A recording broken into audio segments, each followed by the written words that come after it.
tema do nosso grupo é realidade virtual, da abstração à implementação. Eu sou o Guilherme Cardoso Oliveira. Eu sou o Gustavo Lima Lente. Eu sou o José Roberto Fernandes Russino. A descrição do nosso tema: compreender como a evolução da tecnologia proporcionou a implementação de uma ideia que não é tão recente. E nós temos como objetivo apresentar o desenvolvimento histórico da realidade virtual, apresentar quais são as tecnologias envolvidas que possibilitaram a concretização, comentar sobre aplicações em diversos meios e demonstrar a implementação de uma aplicação. Bom, realidade virtual é a denominação dada para a tentativa de proporcionar uma imersão em uma realidade alternativa para o usuário em questão. Essa fuga do mundo real sempre empregou estímulos ao cérebro para que a construção do novo ambiente parecesse autêntica. Então, estímulos visuais, auditivos, odores e resposta tátil são meios utilizados para estabelecer uma interface entre usuário e máquina, bem com o intuito de enganar o cérebro mesmo. Por mais que atualmente a gente tenha uma imagem clara sobre quais são as tecnologias empregadas, já nos vem à mente os óculos que cobrem completamente o campo de visão do usuário, o som estéreo, os sensores que captam os movimentos da cabeça e das mãos. Historicamente, a aplicação desses conceitos da realidade virtual não envolviam os aparatos tecnológicos que vemos hoje em dia. E, apesar de ser muito difícil dizer com precisão quando que a realidade foi inventada, estima-se que desde o século XIX houveram estudos relacionados ao tema. Os primeiros estudos relacionados ao tema se iniciam ali por volta de 1838, com o britânico Charles Whiston, quando ele criou os óculos que se aproveitavam da estereoscopia, que é um fenômeno natural que é resultado da distância entre os olhos para causar uma visualização tridimensional a partir de duas imagens que possuam pontos de visualização levemente diferentes. Isso já introduz algo muito importante para o conceito de realidade virtual, o uso de técnicas e ferramentas para estimular os sentidos humanos, que são visão, audição, tato, paladar e olfato. Em 1929, Ed Link criou o Link Trainer, que era um simulador de voo voltado para treinamentos de pilotos militares durante a Segunda Guerra. Este invento também está de acordo com a intenção de deslocar o usuário do local onde ele está de fato, já que o introduz em um lugar fechado, que simula o voo em um ambiente hostil, contando inclusive com o recebimento de instruções remotas. Isso facilitava, né, ali criar um ambiente controlado, permitindo o gerenciamento de custos e riscos. Em 1937, William Gruber patenteou o Viewmaster, que se baseia nos óculos criados por Charles Whiston, mas é voltado para entretenimento em massa, que é um tema que trataremos nos próximos slides. Essa indústria é sempre muito importante para disseminar a tecnologia, proporcionando o barateamento de custos e impulsionando melhorias nos produtos já existentes.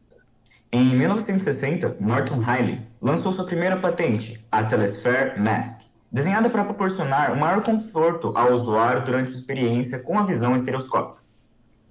E desse invento, é muito interessante a gente ressaltar que eram duas TVs de tubo, uma para cada olho. E ele também usava lentes para proporcionar uma visão de 140 graus horizontais e verticais. E também, como ele tinha essa preocupação com o conforto, né, do usuário durante a experiência, a Telesphere Mask não usava nenhum outro suporte que não a cabeça. Então, é um invento bem interessante para ela. Em 1962, Morton Riley criou o Sensorama, um simulador para experiências multissensoriais, que apresentava filmes 3D com odores, som estéreo, vibrações na cadeira e vento. Para este invento, também foi necessário criar uma câmera que capturasse filmes para exibição em 3D, que seriam exibidos usando tecnologia analógica.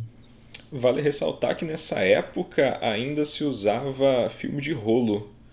E o som estéreo também era capturado aí com 2 microfones e era uma primitiva aí das tecnologias digitais que a gente tem nos dias de hoje. Em 1968, Ivan Sutherland e seu estudante Bob Sproul desenvolveram um sistema de rastreamento mecânico para visores. E, como o sistema era tão pesado a ponto de requerer sustentação de uma estrutura, ficou conhecido como espada de Damocles, que faz referência a um conto da mitologia grega. Este sistema está conectado a um computador externo e, embora sofresse das limitações tecnológicas da época, permitia que o usuário interagisse com a perspectiva de que ele tinha um cubo que estava sendo visualizado na tela. Em 1991, a gente já tem um salto de alguns anos, né?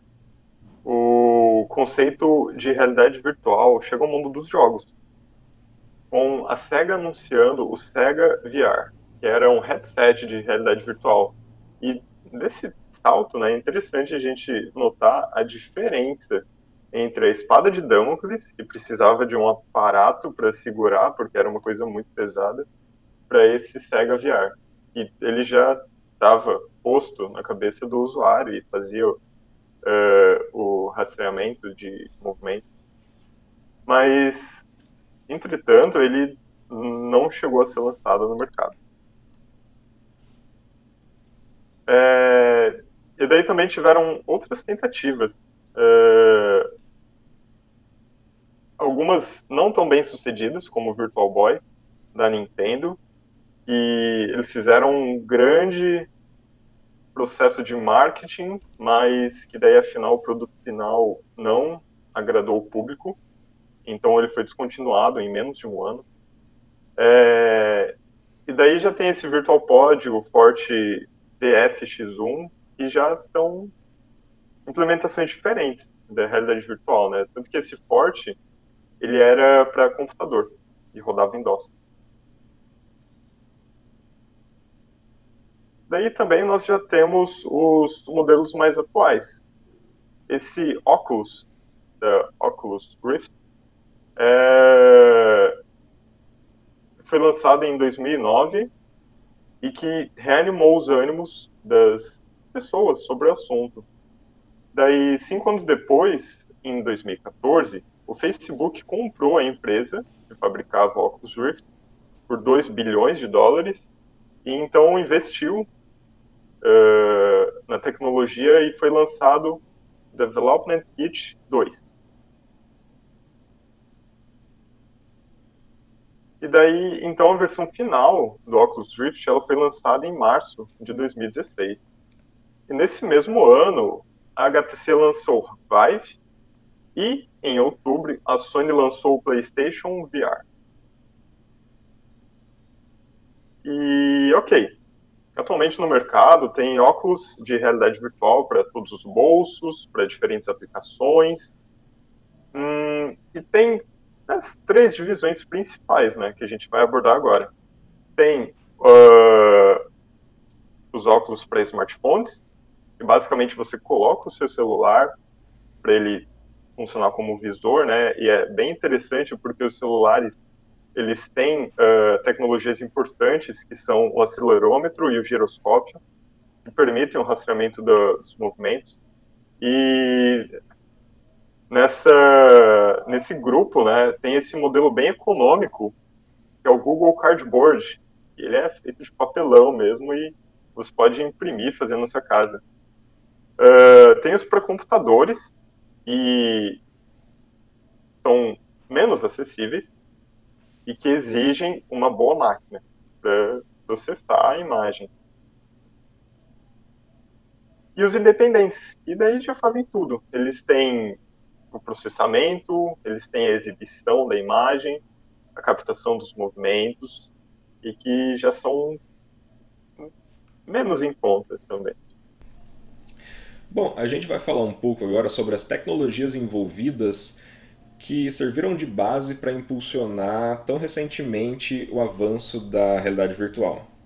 Eu trouxe aqui um meme do Dolinho jogando videogame e do avô dele pedindo para ele sair de perto da TV porque estragava as vistas, né? É algo que a gente ouviu aí na nossa infância e tudo mais.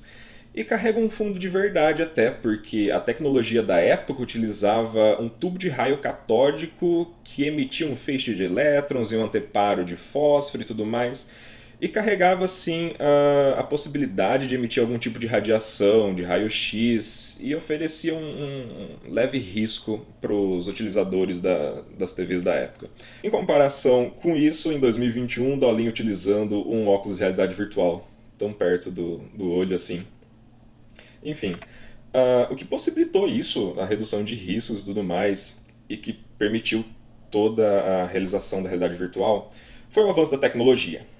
Na parte das telas, que é o que o meme traz, a gente tinha uma TV de tubo com uma densidade de pixels muito baixa mesmo, de 640 por 480. A gente está dizendo aí que não é nem HD nos dias de hoje. Uma taxa de atualização de 60 Hz, 60 quadros por segundo, a gente pode entender assim. Então, em comparação com a HTC Vive Pro 2, que foi lançado agora em 2021, ele usa displays de 2448 por 2448 pixels por olho. Então é uma resolução aí de, eu diria 4K talvez, com 120 Hz de atualização.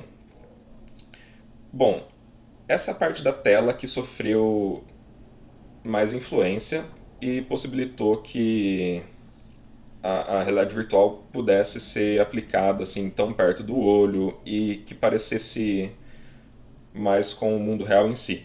E a gente não enxergasse pixels, enxergasse uma coisa só, mais fluida e tudo mais. Bom, outras partes é que o processamento gráfico dos primeiros protótipos de realidade virtual não era tão grande. A gente tem aí a NVIDIA lançando a série 20, a série 30, a AMD também e tudo mais, e são placas com um grande processamento gráfico. Então, só recentemente a gente consegue aplicar a realidade virtual porque ela exige modelagem 3D muito boa, sombras, tudo mais. A qualidade das texturas influencia bastante também. E uma palavra-chave talvez seria a taxa de atualização, quadros por segundo, porque ela está relacionada a um problema dentro da realidade virtual. Se eu tiver uma taxa de atualização muito baixa, eu posso sofrer motion sickness, que seria um enjoo de movimento, alguma coisa do gênero.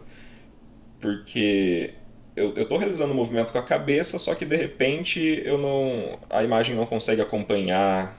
E eu deixo aí como sugestão um vídeo do Nerdologia que é qual frame rate do nosso olho.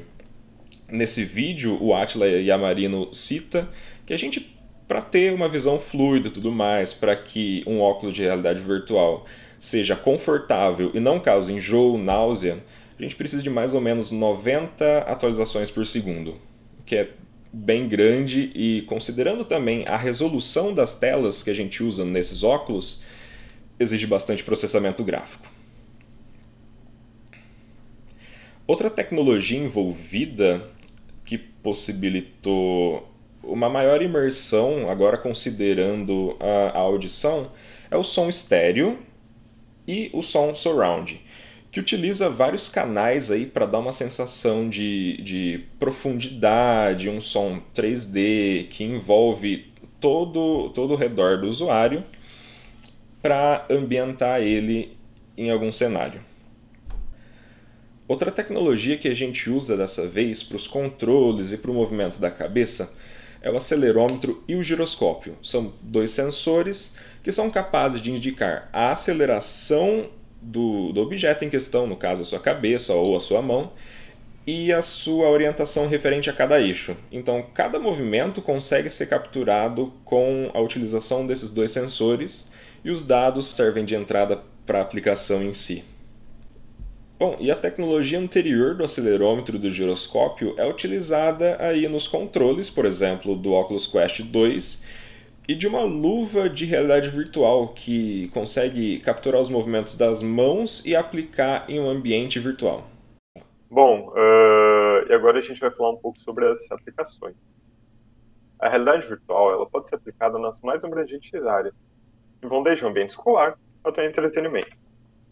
E é muito interessante como essa proposta de retirada do indivíduo do ambiente em que ele está, para inserção em outro simulado, controlado, tem uma aplicação muito interessante na sala de aula, que é a da fixação de conteúdo.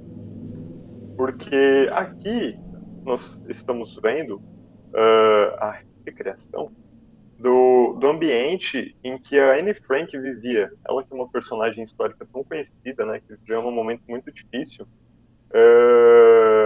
Os alunos conseguem entender melhor como que era a situação pela qual ela passava. Então, é uma coisa bem bacana, que ajuda muito a assimilar o conteúdo e que promove atividades bem interessantes para as crianças, bem diferentes. Outras duas aplicações muito importantes são as trazidas pela indústria do entretenimento e pela indústria dos jogos.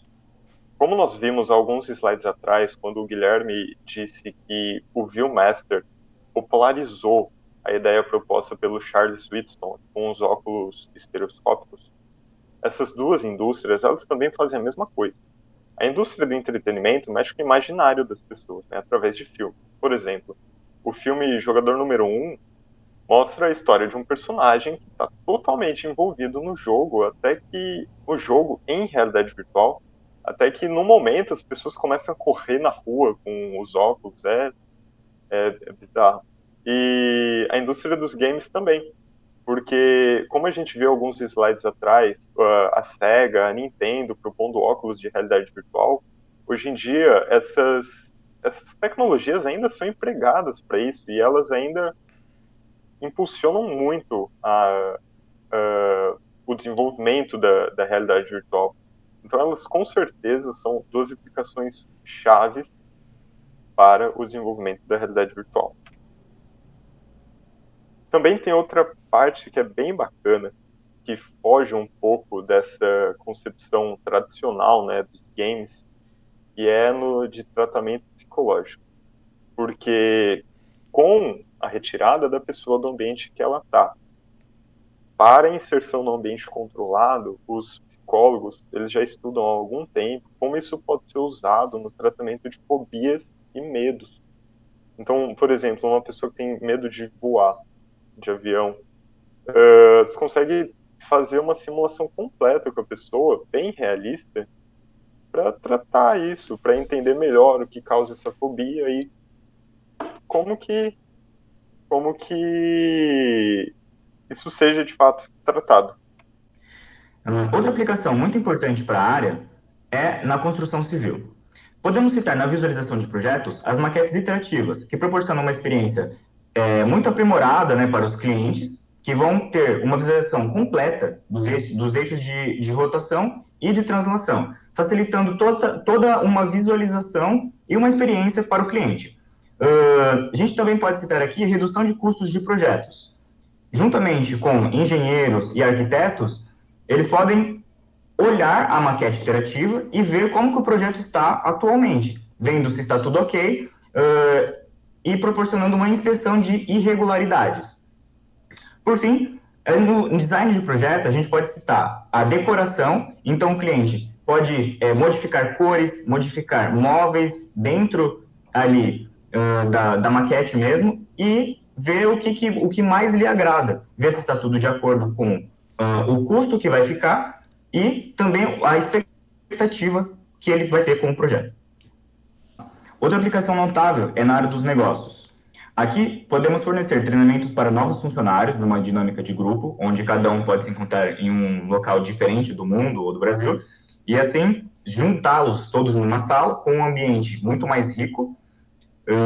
A gente pode também ensinar a lidar com diferentes situações aqui. Então, por exemplo, se a gente pega na área de psicologia e RH, podemos tratar alguns problemas, por exemplo, de falar em público e também tratar de demissões de funcionários, por exemplo. Também podemos realizar testes de protótipos e propiciar ambientes virtuais para reuniões, que é um subtópico muito impulsionado pelo Facebook. Bom, outra aplicação bastante interessante da realidade virtual é na área da saúde, porque conforme os instrumentos que captam a movimentação do usuário vão ficando mais refinados, vão ficando mais precisos, então é propícia uma simulação de uma operação de risco. para que o médico possa treinar antes de realmente fazê-la um paciente real. Então é muito bacana, porque no geral os procedimentos podem ser simulados, reduzindo drasticamente o risco. A ideia principal que tem que ficar desse trabalho é que a concepção da realidade virtual ela foi, de fato, implementada recentemente, com o desenvolvimento da tecnologia. E por mais que tenhamos trazido alguns exemplos, também outros que são bem valiosos, como na área dos esportes, na área da moda, na área militar e praticamente em qualquer outra. Então, hoje em dia, a gente vê, de fato, uma popularização, uma viabilização da realidade virtual, e isso só tende a crescer. Com grandes empresas como o Facebook impulsionando o desenvolvimento, a realidade virtual, no futuro, vai atingir patamares ainda mais impressionantes. Bom, para começar nossa implementação, a gente vai abrir um navegador e digitar no Google Cardboard. A Google tem esse protótipo de papelão e, além disso, tem um ambiente de desenvolvimento para você começar a criar suas próprias aplicações em realidade virtual. A gente vai aqui em Developers, Developer Site, Get Started, e aqui em Unity a gente vai acessar o Quick Start, um início rápido. Bom, as dependências que a gente precisa são Unity, instalado, da versão 2019 para cima, e o Git.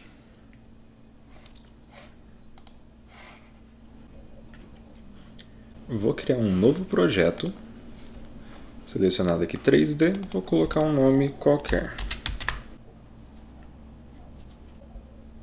Bom, feito isso, o próximo passo é vir aqui em Window, Package Manager, e aqui em Add Package from Git URL, a gente vai inserir esse endereço do repositório aqui.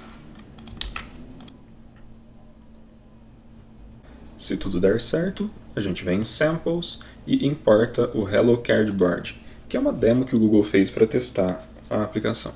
Feito isso, a gente vem em File, Build Settings, e aqui a gente vai alterar para Android, que é a plataforma que a gente quer desenvolver.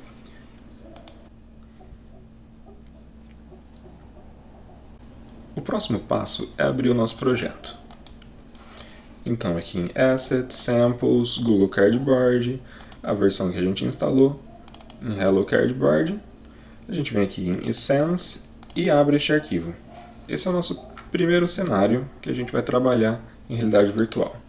Para realizar o restante das configurações, a gente vem em Build Settings e em Player Settings. A primeira alteração que a gente vai realizar aqui é referente à orientação da tela. A gente desmarca essa opção e seleciona a rotação aqui para a direita ou para a esquerda.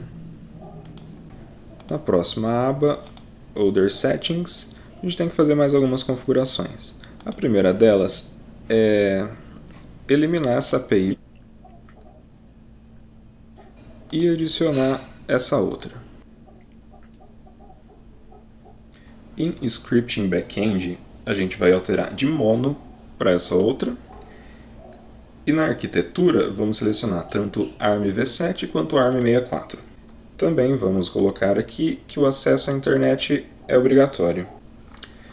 Para finalizar por enquanto, aqui na aba Publishing Settings, a gente vai selecionar essas duas opções. Bom, esse aqui é o endereço delas dentro da nossa aplicação. Então, a gente vai ter que fazer algumas alterações nelas.